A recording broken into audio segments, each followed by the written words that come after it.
បាទជំរាបសួរអ្នកទាំងអស់គ្នាបាទវិលជួបជាមួយខ្ញុំបាទសាជាថ្មីជាមួយនឹងវីដេអូនៃការធ្វើបទបង្ហាញការដោនឡូតនៅកម្មវិធី font តាក់តែងដើម្បីយើងយកមកប្រើប្រាស់នៅក្នុងការងាររដ្ឋបាលបាទសម្រាប់កុំព្យូទ័រដែលអត់ទាន់មាន font តាក់តែងចូលមកដោនឡូតទាំងអស់គ្នាណាអូខេឥឡូវខ្ញុំបើកមើលកន្លែងកម្មវិធី Word សិនដើម្បីចង់ដឹងថាតើវាមាន font តាក់តែងដែរឬទេបាទបន្ទាប់មកយើងចុច search កន្លែងនេះដាក់ថាតាក់តែង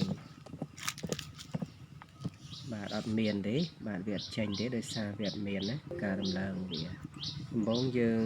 បើកអ៊ីនធឺណិតមកចូលទៅកាន់ប្រើ search Chrome បាទបន្ទាប់ពីយើងចូលកម្មវិធី Google Chrome ហើយយើង search នៅកន្លែង search នេះថាបាទតាក់តែង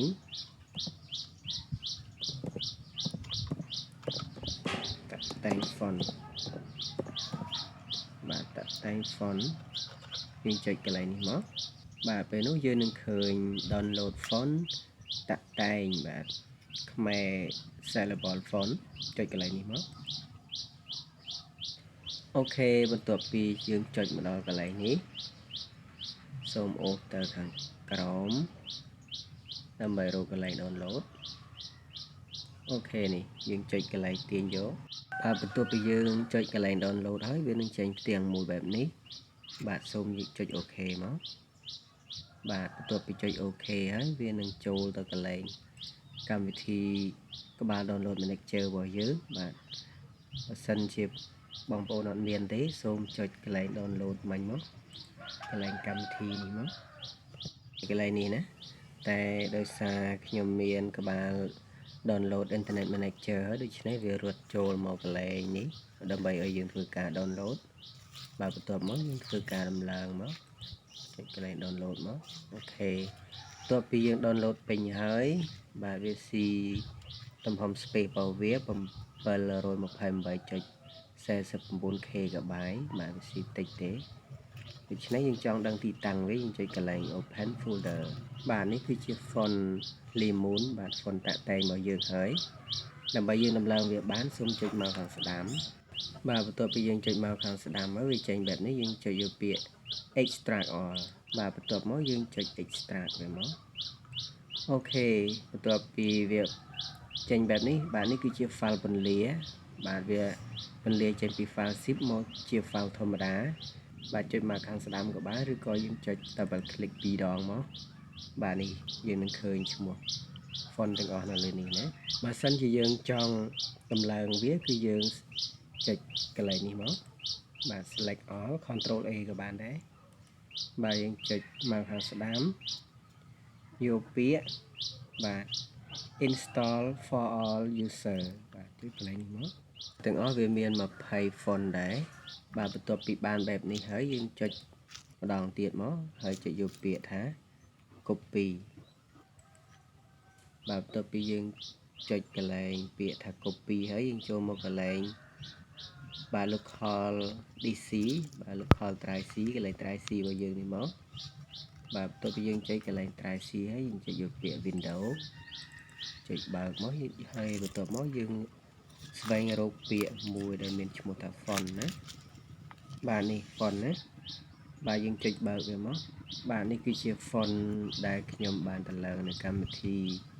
Word ហ្នឹងគឺវាមានចំនួន font ប៉ុណ្ណឹងបាទតិចទេណាហើយវាអត់មាន font តាក់តែងទេដូច្នេះយើងថយវាវិញមកបាទចុចថយវាមកដូច្នេះយើងចុចមកខាងស្ដាំនៅលើវាចុចយកពាក្យថា pass អូខេចុចកន្លែងនេះមកហើយចុច yes តោះអ្វីដែលសំខាន់យើងខ្វែងចូលទៅបាទយើងពន្រួមចូលទៅឥឡូវ refresh ដូច្នេះយើងចង់ដឹងថាតើ font របស់យើង font តាក់តែងរបស់យើងរត់ចូលនៅក្នុងកម្មវិធី Word ដែរឬទេដូច្នេះយើងចុចបើកកម្មវិធី Word មកអូខេបន្ទាប់ពីយើងបើកកម្មវិធី Word យើងបានដូច្នេះហើយយើងចង់ search កន្លែងនេះថាតាក់តែងតើវាចេញដែរឬទេណាបាទតាក់តែង